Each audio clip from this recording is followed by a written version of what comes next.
David Lecours, Style Guide for Men, Style Guide for Men, David Lecours.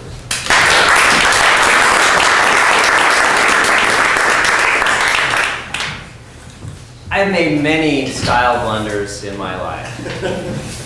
And today I'm going to share with you some of the fashion felonies that I've committed throughout my life because I want you to not make these same mistakes.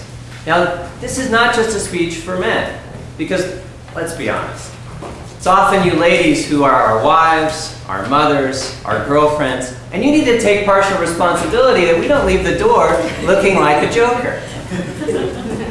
I'm going to concentrate on 3 areas: clothing, grooming, and accessories. And I want you to take away the main theme, which is know your strengths and don't be afraid to ask for help. Let's start off with clothing. Now, as a youngster, I knew my strengths. I knew that I was up on the trend. So when I donned this double-breasted blazer here, I knew it was going to be a hit.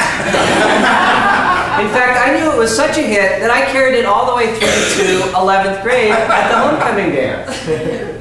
Now keep in mind, this is the era of Miami Vice. This type of blazer would not play today.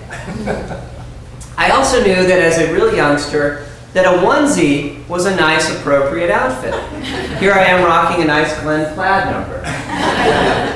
But when you get to adulthood, leave the onesie locked up in your closet. Unless you're trying to look like a porn star.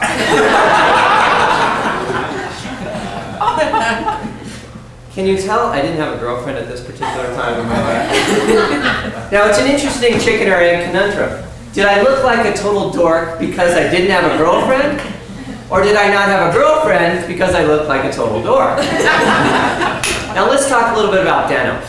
Let's just leave it strictly for the pants, guys. Leave it off the shorts, no acid wash.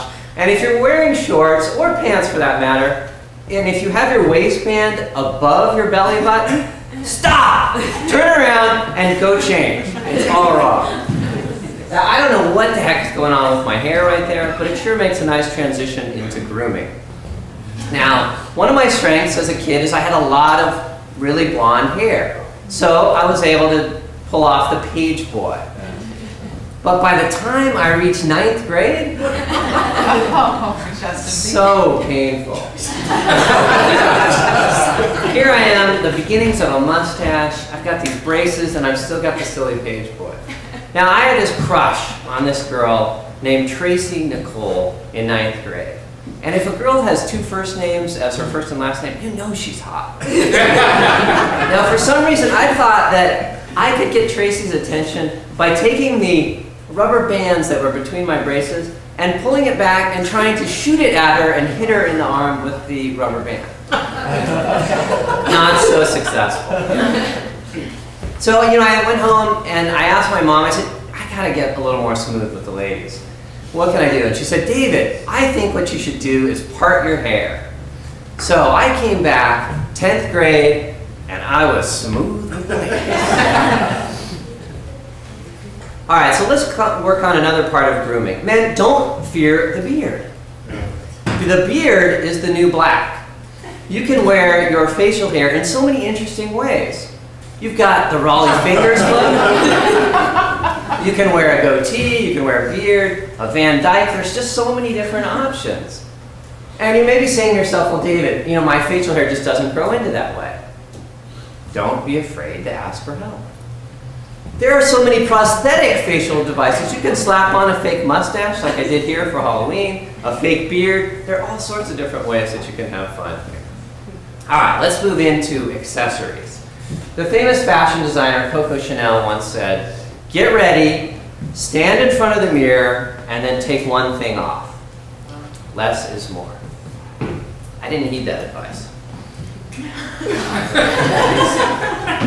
Men, don't wear any sort of man purse, any sort of merce, any sort of fanny pack. It's all wrong. And unless you're a cowboy, leave the silver-tipped belt buckle to somebody else. Now, I don't know why I chose to roll up my shorts here, or wear shorts for that matter with a blazer, I mean, talk about ugly American. I'm here in Venice, Italy, one of the style capitals of the world, and I'm looking like a total jerk.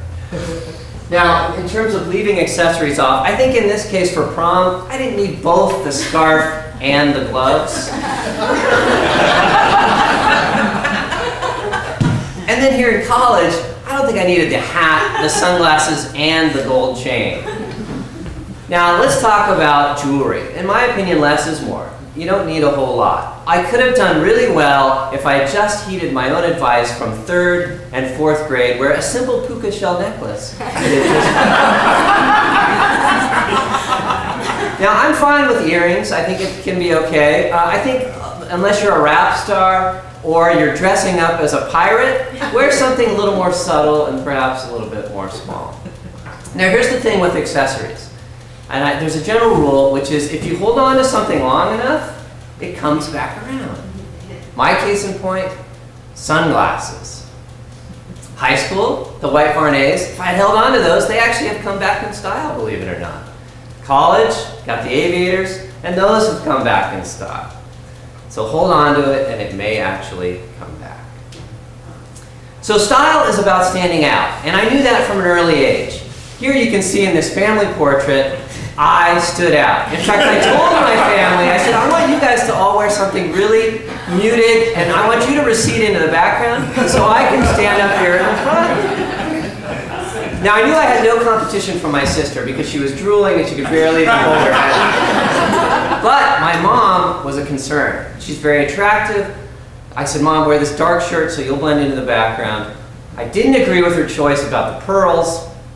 She went with them anyway.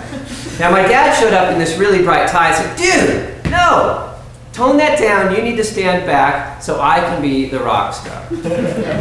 Now, today I shared 3 things with you. We talked about clothing. Come on. The belted vest. We talked about grooming. I had the bowl cut. And we talked about accessories. Saddle shoes.